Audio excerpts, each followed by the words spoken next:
Всем привет! Сегодня приготовим меню на пасхальный стол из 9 блюд. Буду готовить карамельную творожную пасху, пасхальные яйца, закусочный мясной рулет, 2 салата, один с помидорами, а другой с капустой брокколи, закусочное канапе, рыбу в кисло-сладком соусе и мясо под овощной шубой в духовке. На свое усмотрение вы можете добавить еще и свои любимые блюда. Первым приготовим мясной рулет. Такой рулет – это достойное угощение на любом праздничном столе. Готовится он совсем несложно, и с его приготовлением справится даже начинающий кулинар. Для рулета понадобится 1 кг свиной вырезки. Сначала мясо разрезаем вдоль по всей длине так, чтобы толщина мясного пласта получилась примерно 1 см. По мере разрезания кусок мяса разворачиваем и продолжаем разрезать. Должен получиться прямоугольный пласт мяса примерно одинаковой толщины. Для рулета желательно выбирать нежное мясо без соединительной ткани.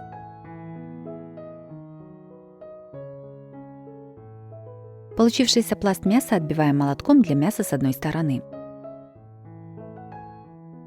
Мясо солим по вкусу по всей поверхности.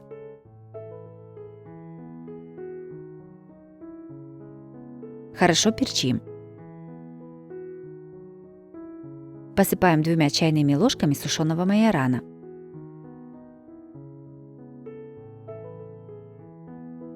Сюда же выдавливаем через пресс 4-5 зубчиков чеснока.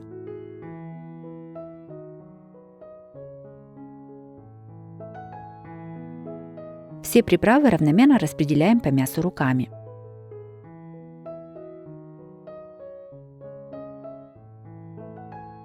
С одной стороны на мясо кладем 3 полоски нарезанного бекона.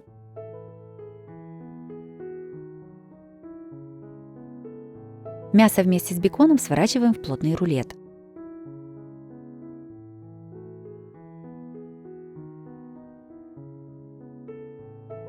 Сверху на рулет кладем полоски бекона внахлёст друг на друга. Бекон не даст мясу потерять много жидкости, и за счет этого мясо получается более сочным и нежным.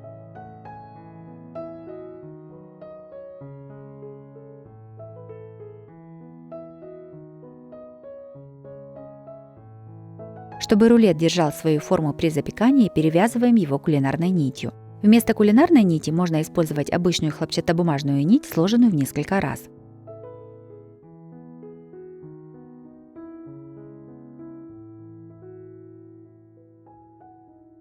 Форму для запекания смазываем растительным маслом.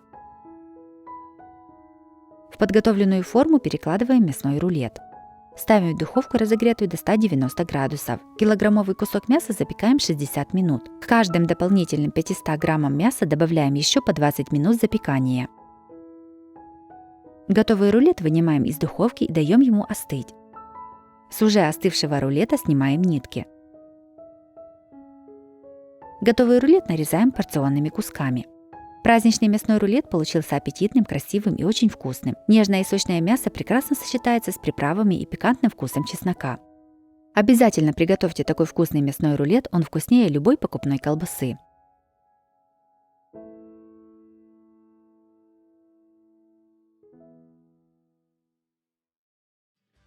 Вторыми приготовим бутерброды мимоза. Приготовление максимально простое, на столе они выглядят очень красиво и необычно. На горячую сковороду наливаем немного растительного масла. Выкладываем ломтики батона. Подсушиваем батон с одной стороны до румяной корочки. Чтобы было быстрее, возьмите сразу 2 сковороды. Таким методом подготавливаем все ломтики батона. 2 вареных яйца разделяем на желток и белок.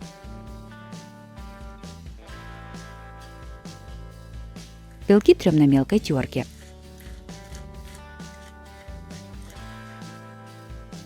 Отдельно трем желтки тоже на мелкой терке. 1 вареную морковь трем на мелкой терке.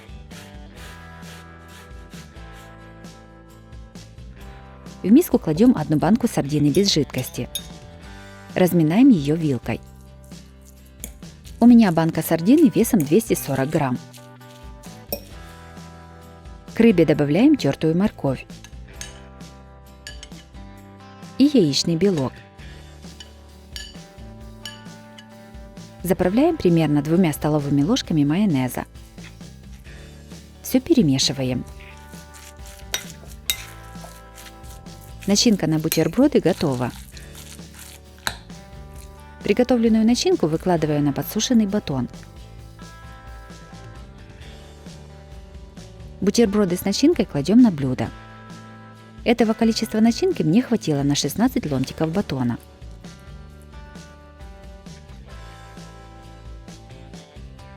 Сверху на каждый бутерброд насыпаем немного тертого желтка. Этим мы имитируем цветы мимозы.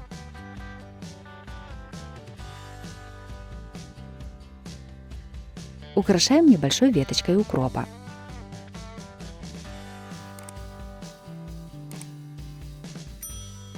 Бутерброды готовы. Бутерброды мимоза получились красивыми, оригинальными и очень вкусными.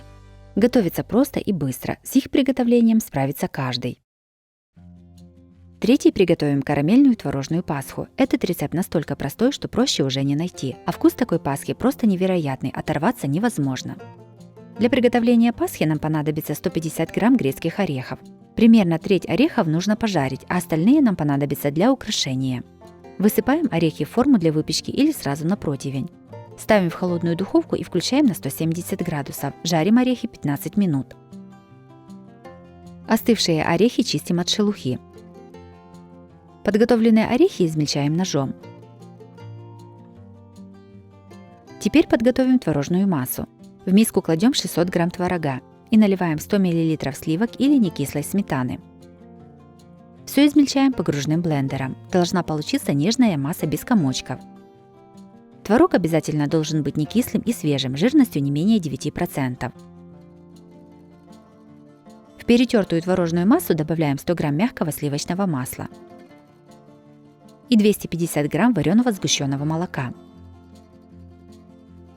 Опять все взбиваем погружным блендером до однородности.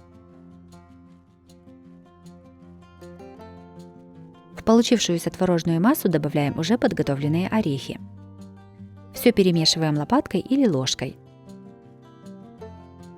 Пасху будем складывать вот в такой специальной форме для творожной пасхи. Она может быть металлической, как у меня, деревянной или пластиковой.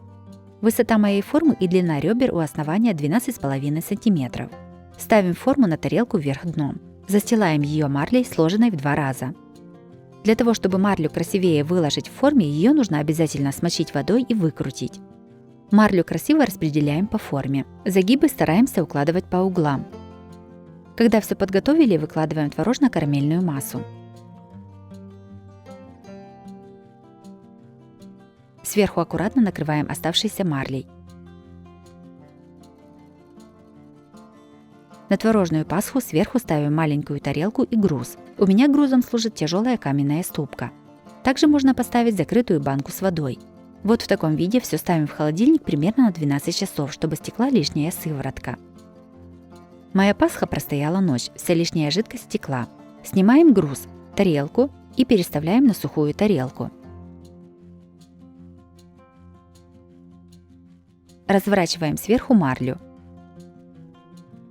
На пасху кладем тарелку, на которой будем подавать ее на стол. Переворачиваем пасху на эту тарелку. Снимаем металлическую форму и аккуратно убираем марлю.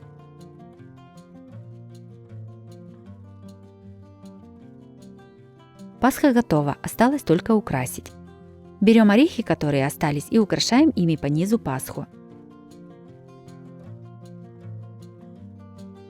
Сверху тоже кладем орешек. Карамельная творожная пасха получилась красивой, очень вкусной и нежной. Готовить ее очень легко и быстро. Обязательно ее приготовьте, она вам точно понравится.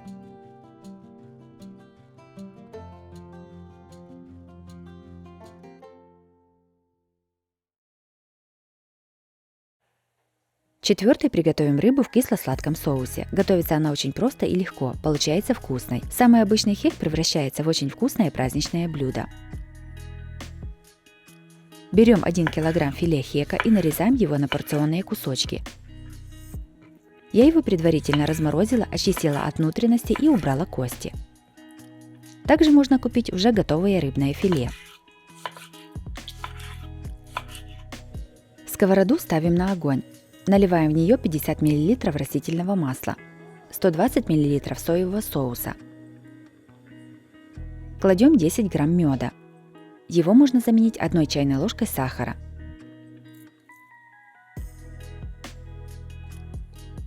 Сюда же добавляем 40 грамм томатной пасты и 20 грамм гранатового сиропа. Из одного лимона выдавливаем сок. У меня получилось 60 мл лимонного сока.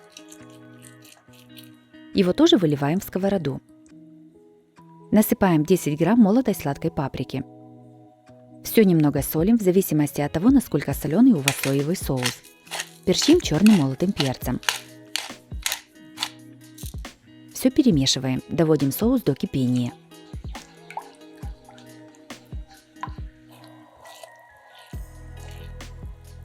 Соус закипел, выкладываем в него подготовленные кусочки рыбы.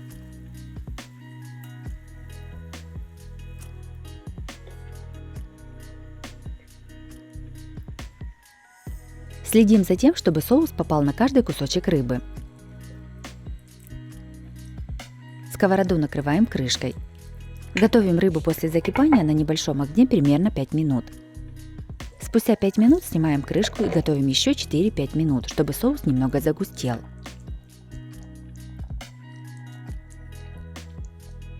Готовое блюдо снимаем с огня. Кусочки рыбы перекладываем в тарелку.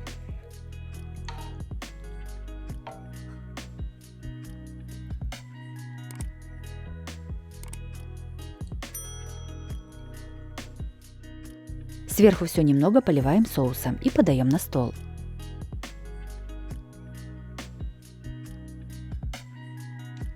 Хек в кисло-сладком соусе получился очень вкусным и необычным. Пробуя это блюдо, даже не догадаешься, какая там рыба. Блюдо вкусное в горячем виде, но когда настоится в соусе, оно прекрасно и в холодном виде. Обязательно приготовьте такую рыбку, она подходит как на праздничный, так и на каждодневный стол. Следующими будем украшать яйца на Пасху без красителей. Такие яйца получаются очень красочными и необычными. Этот метод украшения яиц очень нравится детям. Это отличный способ провести время вместе. Для украшения яиц методом декупажа понадобятся белые вареные яйца и декоративные салфетки с рисунками. Каждую салфетку разделяем и оставляем только верхнюю часть с рисунком. Понравившийся фрагмент рисунка аккуратно вырываем руками. Можно также вырезать ножницами, но рваные края более гармонично соединяются друг с другом. Лучше всего для декупажа яиц подходят салфетки, у которых мелкий рисунок. На яйцах красиво смотрятся как цветочные рисунки, так и различные орнаменты. После того, как подготовили рисунки, берем яичный белок и немного его взбиваем вилкой, чтобы разрушить структуру белка. Вырезанный рисунок кладем на вареное яйцо и кисточкой, смоченной белком, приклеиваем его сверху. Так украшаем все яйца. Лучше всего использовать декоративные салфетки с белым или светлым фоном.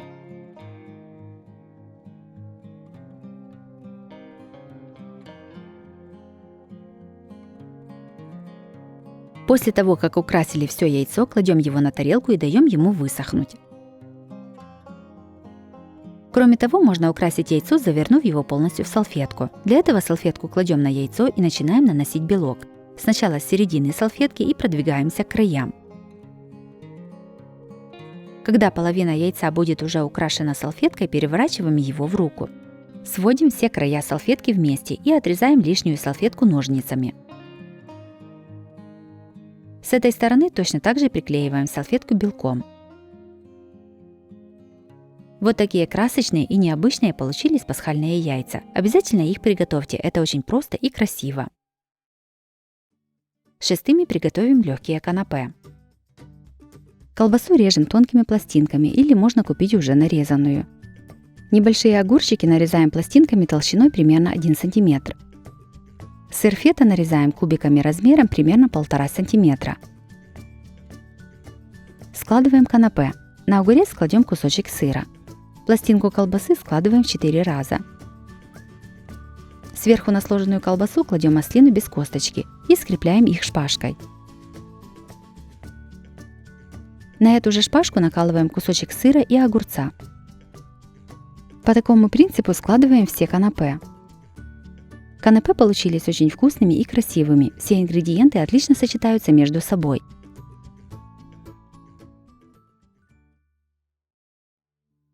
Седьмым приготовим простой салат с яйцами. Яркий, легкий по составу и быстрый в приготовлении. Сначала приготовим все ингредиенты. Берем 2 средних помидора, разрезаем пополам и вырезаем плодоножку. Половинки помидора нарезаем пластинками, а затем режем их кубиками.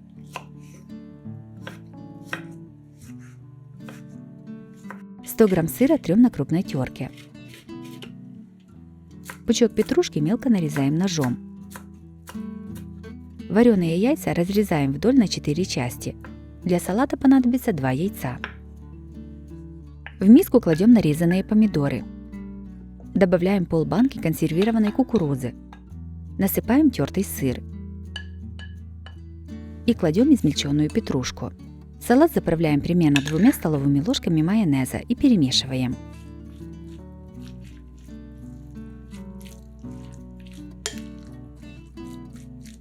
Приготовленный салат выкладываем на плоское блюдо небольшой горочкой.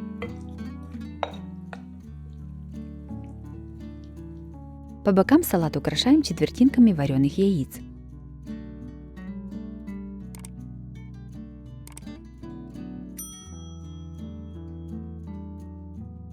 Салат готов, можно подавать на стол. Салат с яйцами получился красивым и очень вкусным. В нем прекрасно сочетаются сочные помидоры, сытный сыр с яйцами и кукуруза. Очень рекомендую приготовить такой салат. Он прекрасно подходит и на праздничный стол, и на каждый день.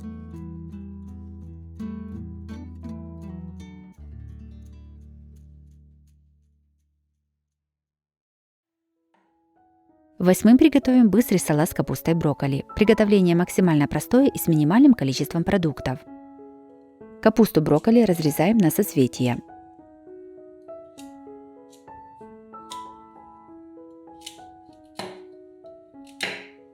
Большие соцветия разрезаем на более мелкие части. Вес капусты брокколи вместе с кочаном 500 грамм.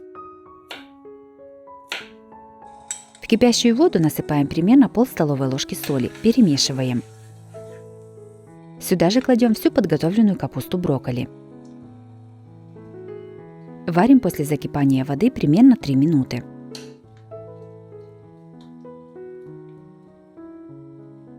Готовую капусту брокколи достаем из воды и даем ей остыть. –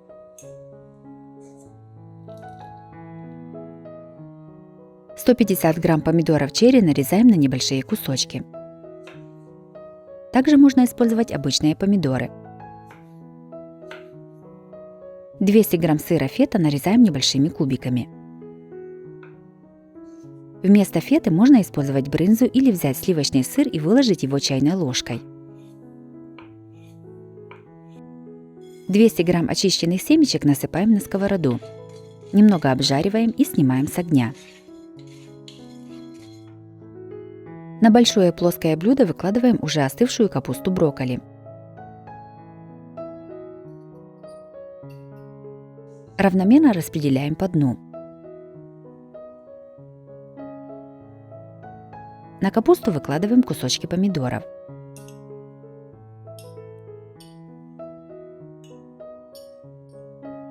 Равномерно по салату выкладываем кубики сыра фета.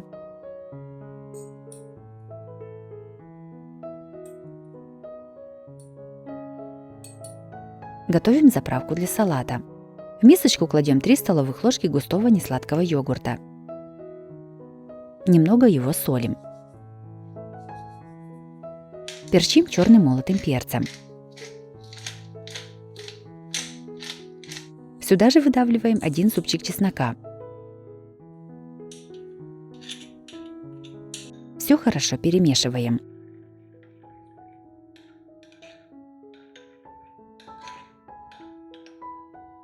Приготовленным соусом поливаем салат.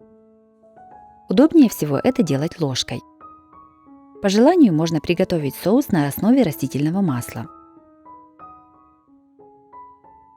Сверху салат посыпаем жареными семечками.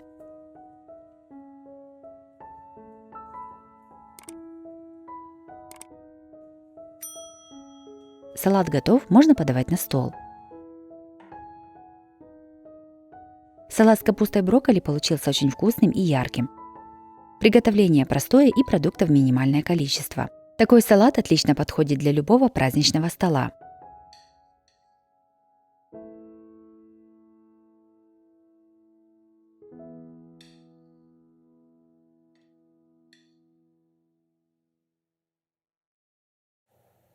Девятым приготовим мясо под овощной шубой в духовке. Такое блюдо прекрасно подходит как на каждый день, так и на праздничный стол. Берем мясо и нарезаем его на порционные куски. Я взяла 1 кг свиной корейки.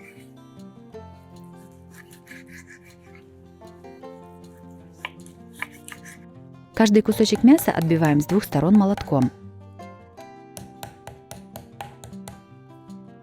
Все мясо раскладываем на доски. Солим его и перчим черным молотым перцем. Посыпаем 2 чайными ложками молотой сладкой паприки. Растираем приправы по мясу руками.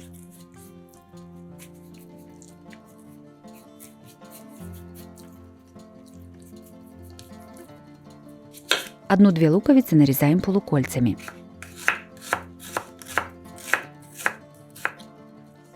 Три-четыре вареных картофеля трем на крупной терке.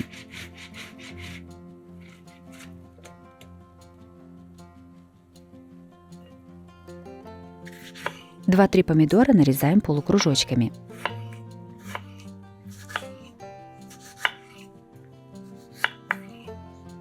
«200 грамм сыра тоже трем на крупной терке.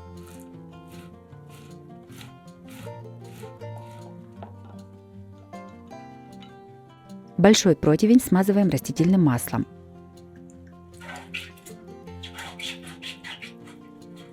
На него выкладываем подготовленные куски мяса.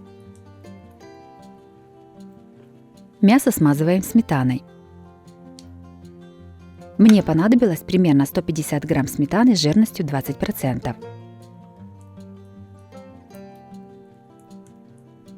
На каждый кусочек мяса выкладываем нарезанный лук.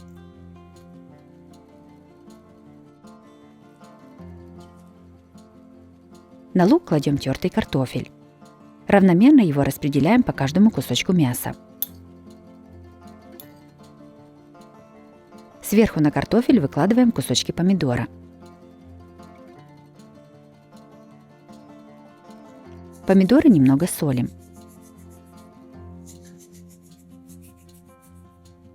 Все посыпаем тертым сыром.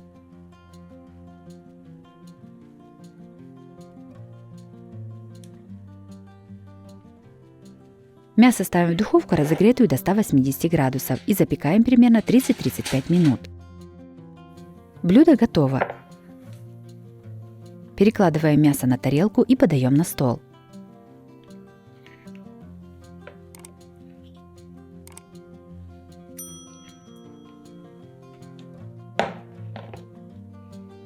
Мясо под шубой получилось очень вкусным и сытным, готовится несложно. Такое блюдо прекрасно подходит как на каждый день, так и на праздничный стол. Если вам понравилось такое меню на пасхальный стол, то обязательно ставьте лайк и пишите комментарии. Подписывайтесь на мой канал и нажимайте на колокольчик, чтобы не пропустить новые видео. С вами была Оксана Пашко. Готовьте вкусно, готовьте с удовольствием.